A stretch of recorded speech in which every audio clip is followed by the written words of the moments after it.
What's up, you guys? It's Graham here. So chances are, if you ask any real estate investor about their experience as a landlord, it's pretty much inevitable that a large percentage of them will open up and tell you about at least one of their tenant horror stories. In fact, I believe hearing these stories becomes so ingrained in the whole real estate investing experience that it's not so much a matter of if it'll happen to you, it's when it will happen, and it's unsettlingly common. Unfortunately though, most landlords only go through a terrible experience like this once or twice, and then they learn their lesson, and then they become drastically more careful about their tenant selection to avoid making the same mistakes again, and that is the entire point of the video. And I say all of this as a full-time real estate agent since 2008 who's leased well over 100 homes throughout Los Angeles, and also a landlord since 2011. So I think it's safe to say that since 2008, I have seen some shit.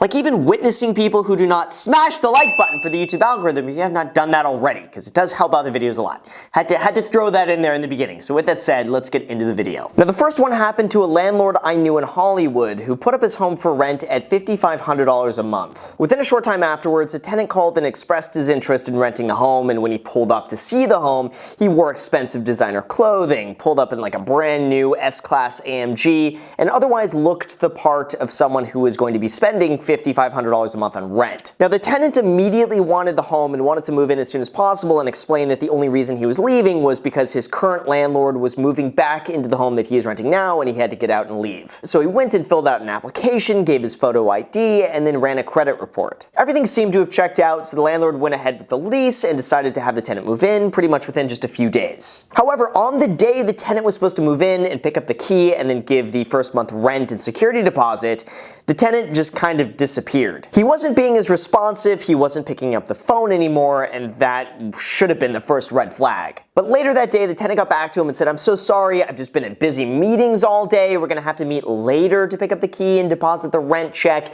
But of course, by the time later came around, all the banks were closed, and oh, well, now we just gotta meet tomorrow instead. All the banks are closed, I was busy, but we'll just do it tomorrow. The next day comes around and the exact same thing happens. The tenant starts becoming more unresponsive, wasn't getting back, and was otherwise just acting very strange and very shady. But by the end of that second day, the tenant does actually show up and pay the rent and security deposit, picks up the key, and then moves in. Now here's where things start getting messy, because as soon as the tenant moves in, the tenant immediately starts complaining about roach infestations, rodent infestations, and mold. Now the landlord heard this and was really surprised, because the landlord had lived in that home for the last 10 years himself and had never once had an issue, but regardless sent the appropriate professionals over to address all of these concerns, and when the professionals came there, they didn't see any evidence of anything. But regardless, he got the home treated for insects, and that was it. But after all of that was taken care of, the complaints still continued on. The tenant started complaining of getting headaches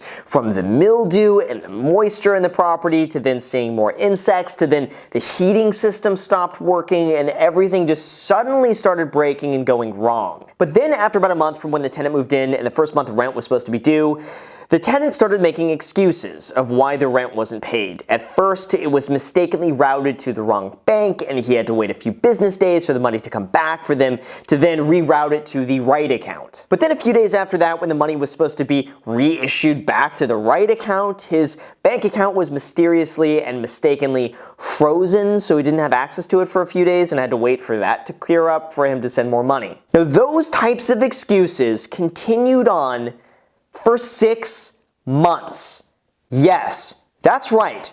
This tenant made those excuses without paying any rent for 6 months. This landlord, unfortunately, just took the tenant's words at face value without ever looking into it or without ever giving an eviction notice. Now, it turns out the landlord was afraid of upsetting the tenant and really believed that if he was nice to the tenant was more likely to just want to pay their rent than if they issued an eviction notice, and then the tenant just leaves without paying anything. But after 6 months of dealing with this and not receiving any rent whatsoever and beginning to go through financial difficulty, the landlord finally hired an attorney to go forward with the eviction of the tenant. Then several months after that, the tenant was finally evicted, but not before the landlord had lost over $60,000 in lost rent, damages, and attorney's fees to evict the tenant. Now, as it turns out, the tenant lied about everything on his application. He used a false name, a fake ID, fake bank statements, and even had his friend pretend to be a landlord of the home he never even actually lived at. Turns out, if you look up this guy's real name, he has been doing this scam for years. And when you just type his name in Google, you would see that he's been convicted before for grand theft,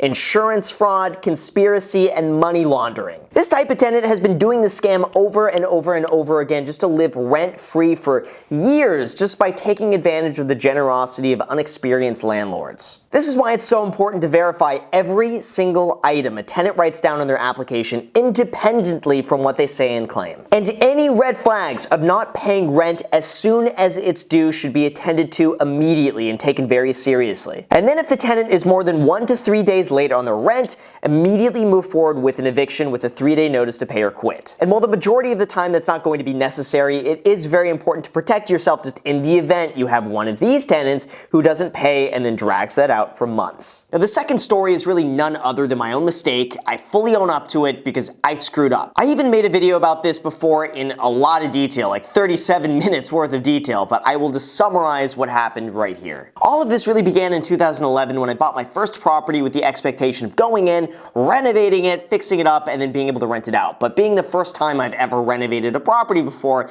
it went wildly over budget, and I pretty much sank all the money I had at the time into the property fixing it up. Now, very stupid move on my end, but I ended up renting it out to the first people that called me on the property, said they would take it and move in immediately. And I gotta say, I overlooked every single red flag out there that was flashing in my face because I was just desperate for the money, and I was desperate just to get that home rented out. And the couple I rented to had terrible credit. He said he was an auto mechanic who went and just flipped cars on the side for profit, and she was a psychic.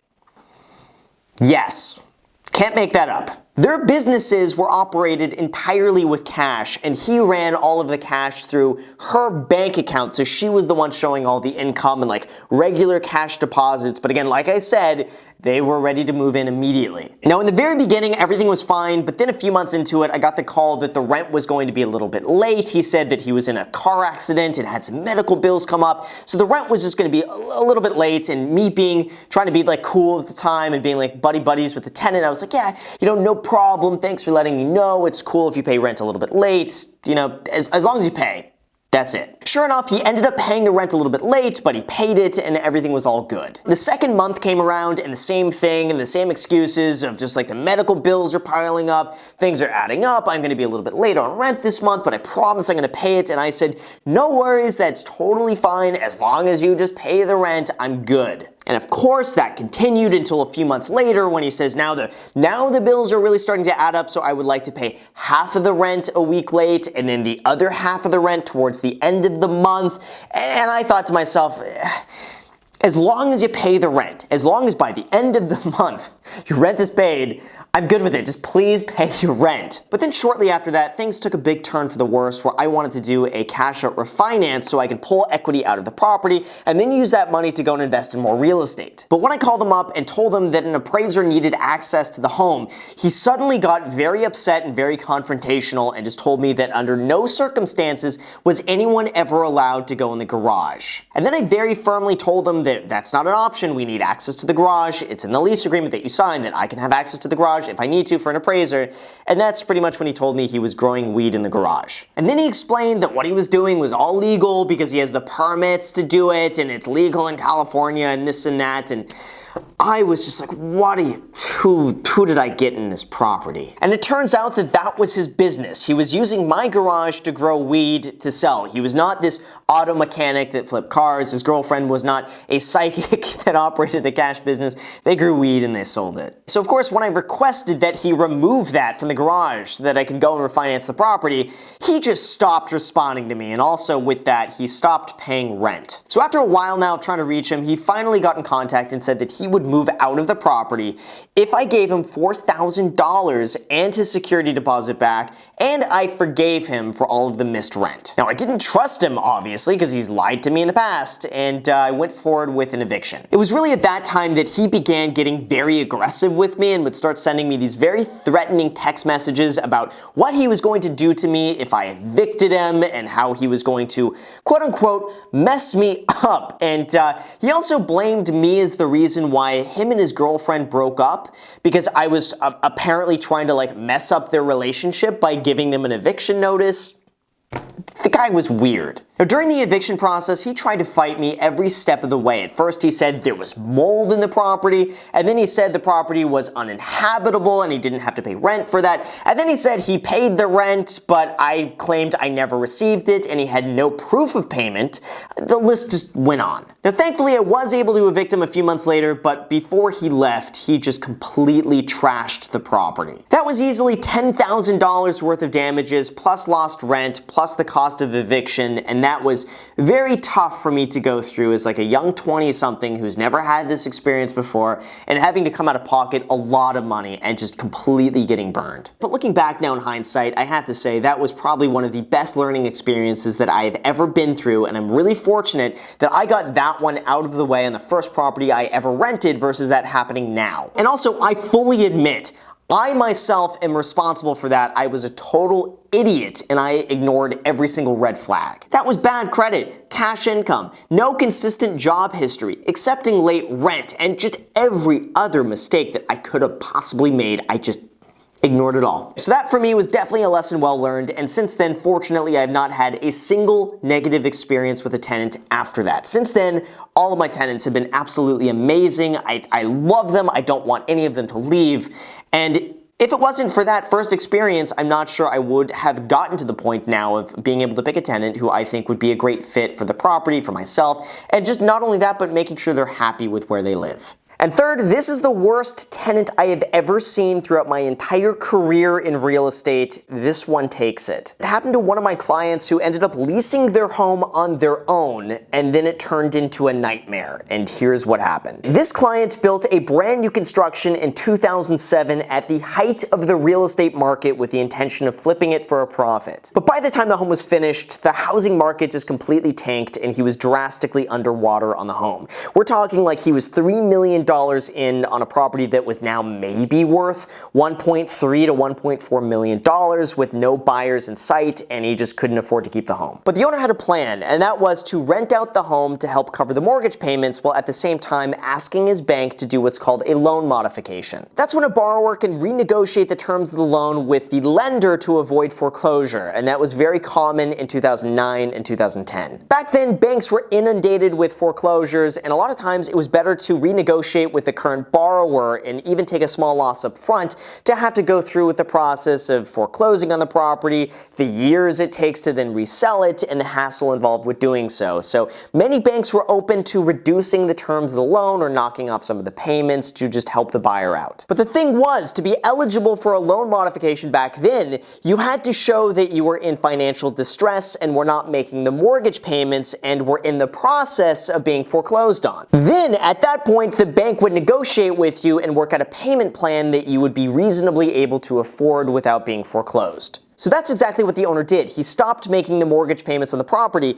and then rented it out for $9,000 a month to help build up a cushion for whenever the loan modification went through. But here's where things went terribly wrong, because the tenant never made the next month's rent payment, or the month after that, or the month after that, or the month after that, for over 2 years. It turns out he rented the home to a tenant eviction attorney who specialized in helping tenants not get evicted from their home. This tenant argued that he could not be evicted from a home in which the landlord is collecting rent from without paying the mortgage, which would be fraud, and the tenant wasn't able to be evicted from a home that is currently in foreclosure. And sure enough, because of his experience in real estate law and helping tenants not get evicted from homes, he was able to delay the eviction process for over 2 years without paying a single dollar in rent. Meanwhile, though, because the landlord wasn't receiving any rent whatsoever, he couldn't make any of the property payments anymore, and despite the efforts of the loan modification,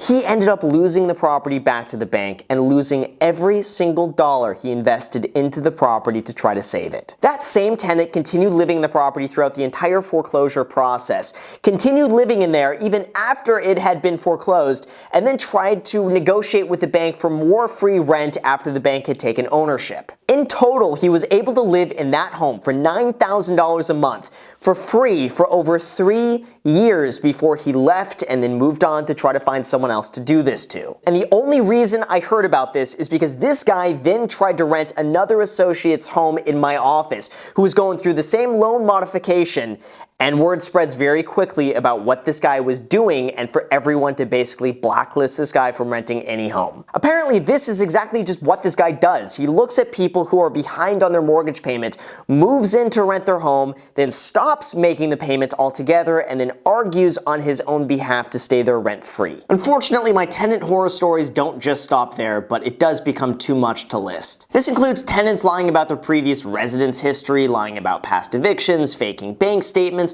putting their friends' phone numbers to pretend to be their landlord when you call their landlord. You're calling your friends, and so on. So moral of the video is really just this. While stories like this certainly seem extreme, I think they're way more common than people make them out to be. And the only way to prevent these situations from happening is by extensive tenant screening beforehand and doing your due diligence, or as they say, trust but verify. That includes running your own credit report, getting a photo ID, requesting sources and proof of income, Googling and looking up all phone numbers to make sure you're actually calling the person you think you're calling, and even doing a drive-by of their previous residence to make sure that that's actually where they're living. Even just talking to their previous landlord and making sure that's actually the right person you're talking to could easily be the best thing you'd ever do when verifying a tenant. Now, even though I haven't had a single bad tenant since the first one that I picked, that does not mean I haven't avoided dozens of bad tenants and scam artists that have tried to fake their way into a lease agreement. Like when I had my last vacancy about a year ago, I had to turn down 3 applications because I found people lying about their previous residence history,